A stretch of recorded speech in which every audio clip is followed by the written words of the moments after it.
Meron ako dito mga spices. So, kalimitan kasi. Meron ako dito garlic, paprika, onion powder, and then another garlic. Ang problema kasi natin mga nagluluto, kapag ka ganito, tumitigas. Tulad nito. Ayan. Sobrang tigas na niya. Hindi mo na siya magagamit. Ayan. Nag-form na siya. Kita ba? Tumigas na siya na gusto. So, para bilang solusyon, ang gagawin mo dyan, kasi diba, ayan. Pag binuksan mo yan, yung paprika, meron pa siyang seal. And then, meron siyang papel dito.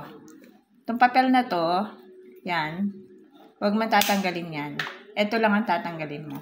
So, ito, hindi ko pa ito nabubuksan. So, ganun lang ginawa ko dito. Tinanggal ko lang yung seal niya. Pero, hindi ko inalis yung papel. And then, itong mga to, lahat yan, ay i-stack ko ngayon sa ref. I-stack ko lang itong mga to dito. Tatago ko lang siya dyan. Para hindi siya tumigas. Ganun lang kasimple.